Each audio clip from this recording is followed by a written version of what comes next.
Plymouth Whitemarsh goes and knocks them out. And now against Central Bucks West, who Plymouth Whitemarsh has taken out the past 2 years. That's right. So certainly the Bucks, with yet another strong team, tough to compare them from year to year because they're always just a fabulously coached team and lots of talent always on that squad. But really going to be a battle. The same team seeing each other time and time again. You really start to develop some rivalries. And when it comes to the playoffs, intensity is there anyway. You certainly don't need the rivalries to add to it. But just going to be a battle because when you get a team with such pride like Central Bucks West, who's been taken out by the same team twice in a row, boy, you know they're going to be gunning for bear when they meet the Colonials on the field. Yeah, Coach Iacovetti 3-0 in the first round of the playoffs these last 3 years.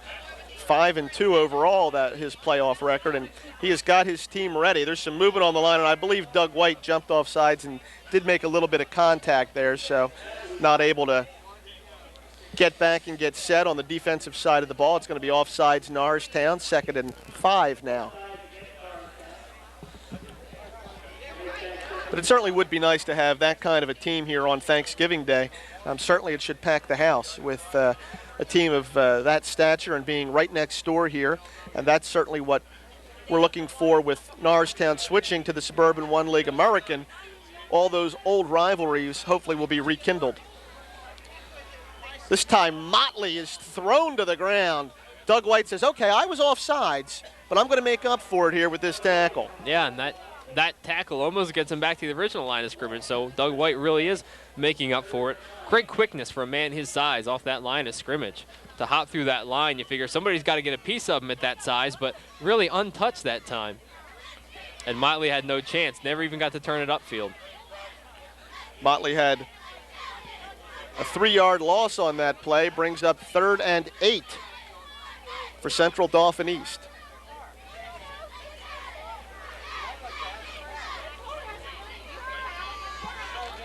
Derek Pledger goes wide left with Tyrell Johnson also in the pattern. This time they roll to the left, throwing across his body. He's got Johnson open. Pardon me, it's Pledger open for the completion. I haven't called anybody's name but Johnson tonight, so I guess I just assumed he was the intended receiver, but that was number 3, Derek Pledger, with the reception and the first down. Yeah, well, somebody else caught 470 yards in balls this year for the Panthers coming into this game, but certainly they have looked only to Johnson tonight. And Beasley's been no exception when he's been in here in this second half. But that time the Eagles playing that as a pass play the whole time, lined up Darrell Johnson on the outside of the defensive line to come in and pass rush on the quarterback's blind side, but with Beasley rolling out was able to elude Johnson. And a nice throw throwing across his body as he's rolling left. This time the quick handoff up the middle goes to Pavone. Interior of the Norristown line does a good job that time.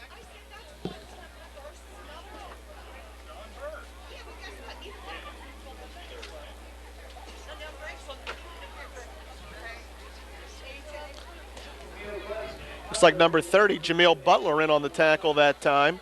He's got some substitutions in there, Walt. Going to make our lives a little difficult here up in the press box.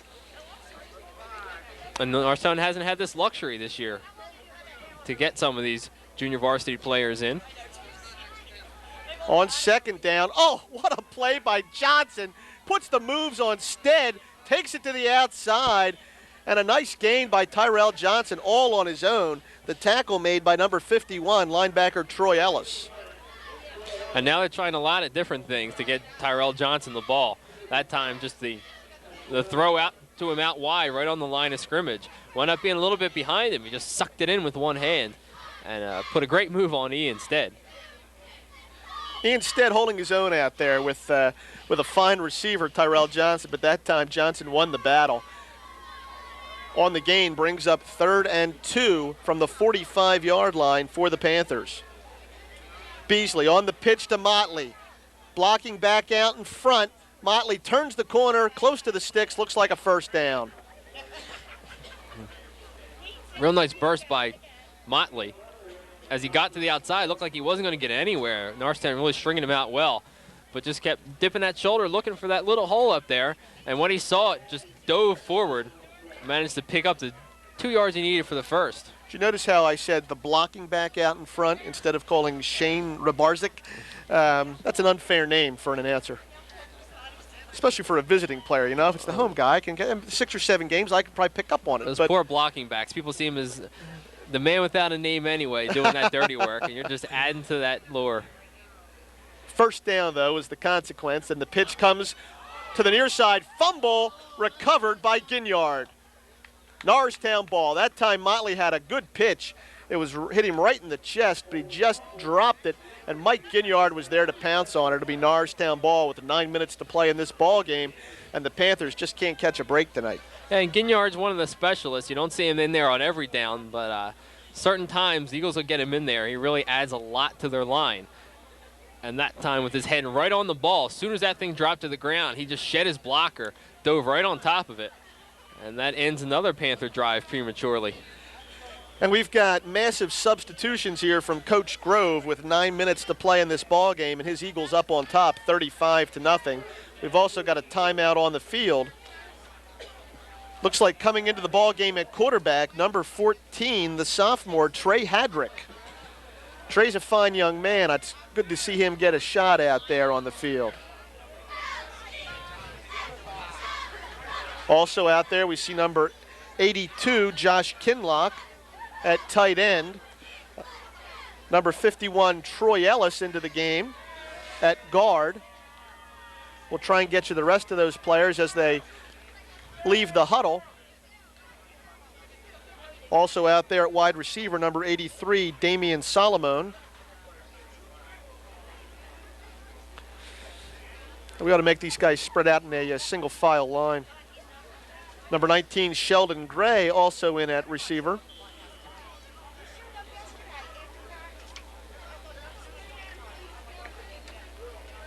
In at running back, number 24, Brian Gordon. The tailback, number 22, Warren Smith. This time they go up front, and there is a fumble. Well, all that's for naught. On the first play from scrimmage, the second team doesn't impress Coach Grove too much by turning it over. That's probably the one thing they told him when they walked out there. Don't turn the ball over. Don't turn the ball over, and that hurts because it also doesn't allow them to get the time that really would have been good to see them get, the varsity experience that they would have gotten out of these 8.5 minutes. As the young kids would say, don't. 8:50 to go in this game, and they turn it over on the first play from scrimmage after Ginyard's fumble recovery. So Beasley back at the helm, virtually in the same spot, but he's got a first down now. First down, Eagles on the blitz. Darryl Johnson was unbelievable there. Do we call that a fumble or an incomplete pass? The ball is loose. The officials look like they're playing it as a fumble. Darryl Johnson was just in the face of Beasley as he tried to throw out a quick pass to the far side. Yeah, and they really need to mix something up, the Panthers do, because the Eagles have their snap count, that's for sure. They are blitzing one linebacker on almost every play now, and so far it's worked almost every time they've done it. Warren Smith into the game now for Ian Stead. Troy Ellis remains in the ball game, as does Hadrick. Garvin Stewart still out there, the leader, along with Brian Webster, Dave Artis. Don Milligan still in the ball game, as is Darryl Johnson. Also out there, number 30, Jameel Butler. 2nd and 18 for the Panthers, and just a little motion there on the left side of that line. Not to make light of this, folks, but that's... It was really simultaneous, and it was almost unrelated motion, so it's up to the officials to determine who jumped first, and they say it's the Panthers. Justin Reed, number 72, was out of his stance and breaking downfield there before the ball was snapped. He was wide open, though. He was. He'd have been, he said, Coach, I was open.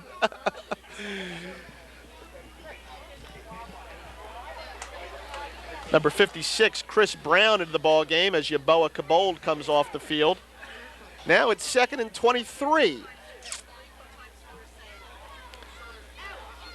Beasley, the quick drop, has time, and I really couldn't tell you who that ball was to. It was well overthrown over the head of the Eagle defender, and there was nobody out there in a white shirt that had a chance to catch it. It It looked like a misread on the pattern. I looked like Beasley delivered the ball the way he wanted to, but expected the receiver to be a little bit farther downfield. What had happened was his man had come off the line of scrimmage and cut right in. It was about a 5-yard slant off the line of scrimmage, and Beasley looked like he was looking for a 10-yard out. Now he's going to have to come up with a 23-yard out, 3rd and 23. My guess is they're going to go to Tyrell Johnson, especially working the new cornerback, Warren Smith. Beasley looks, he's under pressure. No, they go to the other side, and Darrell Johnson almost had 6. Johnson breaks up the pass play, going back to the far side of the field. Beasley down on the play, it looks like, Walt. It's going to bring up 4th and 23, so certainly the Panthers will have to punt, but they've got a man down, and their coaching staff and trainers are out onto the field to take a look here. Johnson's had a couple of those this year, where he's done such a great job reading the play, almost overreads it, and he's there before the ball. And yeah, he's a great guy to have in the pass coverage. We've seen him blitz. We've seen him run blitz. We've seen him rush the quarterback. And that time when he drops back into coverage, really reacts to the ball well. Certainly, you could play him at corner, and I don't think you'd really be hurting too much if you played him at the cornerback. But he is an asset to have at linebacker. Really has begun to do it all after missing the first couple games of the season with injuries. Pranzati and Milligan back deep with 7:42 to go in the contest on 4th and 23. Nice punt this time. Taken by Milligan, and he is hit hard at the 38-yard line. That time Eric Pavone got off a nice boot. Don Milligan takes a stick. But the Eagles retain possession. So good job by the Eagle defenders. Again, we'll try and get you some of these players as they come out onto the field. Number 55. Oh, my, there's a fight on the field. We don't want to see that. Boy, I'll tell you, the coaches are out there from both sides. Folks, that's a shame. That is just a shame. Boy, in a game that means nothing for playoff hopes, it's just terrible to see something like that. Yeah, and it's all those unsportsmanlike conduct penalties building up. And what had happened was the 3 Eagles had bumped into Eric Pavone. There was no flag on the play, and they were just walking away, but looked like Pavone got up and had some words from a distance. And Dave Artis just did not walk away.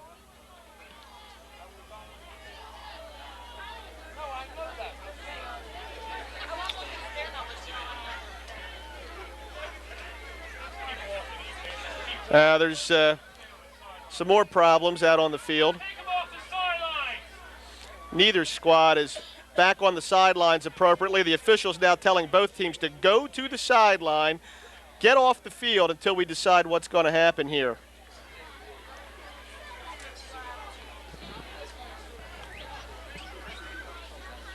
Eagle player being escorted off the field. And looks like all the Eagle players are being escorted off the field. That's the game, it looks like to me. Or at least they're going to talk things over here before we decide what's going to happen. There's 7:32 to play, folks. The score is 35-0. Head coach Roger Grove is out on the field with athletic director Joe Fabrizio, consulting with the officials. And on the far sideline, a lot of commotion. Coach Grove has sent his players to the locker room, and this is certainly not what we expected here tonight. And really, if this is the end, a sad finish to what was a great game by the Norristown Eagles. We've had 3 personal fouls called against Norristown in this game, and emotions are really running high. And Walt, I just wish I knew why. Yeah, obviously it's been pretty chippy down there. We've had a lot of those after the whistle hits and things like that. But really, there hasn't been a lot of hard hitting. It hasn't been anything like that. And that's what you hate to see. It's not even in the context of the game. It's nothing that's happening in the context of the game. And that time, after the 3 Eagles had bumped Pavone, I mean, just no reason. The old adage is this is where you just say, hey, guys, look at the scoreboard. If the Central Dauphinese Panthers have any interest in starting anything, you just walk away and say, hey, look at the scoreboard. And that time, Dave Artis started dancing like a boxer in the middle of the field that time. And invited Eric Pavone, and Eric Pavone took the challenge, and then it just got ugly. And folks, that's the game. The officials are leaving the field. The ball game is over. Norristown has left the field. The final score 35-0. We'll try and get you an update before we come back for the post-game show and find out what all the ramifications are of this stoppage with 7:20 to go in the fourth quarter. Norristown certainly dominating play all night. But as we've just mentioned to you, there's a lot of aggressiveness out there on the field, and it flared up terribly on that last play. Walt, you were watching the back end of that play and saw it happen. I was already watching the change of possession down there for Norristown, trying to catch some of these JV guys who were getting into the game for the first time. Yeah, and I don't think the punter Pavone appreciated the hit, but that's what the officials are for. The officials didn't deem it necessary of a flag, and it was Webster and a couple of the other veterans down there. Those guys just walked away, and Pavone didn't walk away, didn't have any interest, walked up the middle of the field. And unfortunately, he found the guy who had a little bit of interest in some extracurricular activity. And you hate to see that on either coaching side. Absolutely. And I'll tell you what, a nice gesture there. Coach Grove and Coach Mosley shaking hands at center field there. They've certainly agreed that it's best not to continue with this game. It is the officials' prerogative, and perhaps it was they who stopped the game. But it was nice to see Coach Grove going over to Coach Mosley in a gesture of goodwill to shake hands. So the Panthers will head back to Central Pennsylvania after a long night here at Roosevelt Field. And folks, we will join you in just a moment to recap this unique ball game.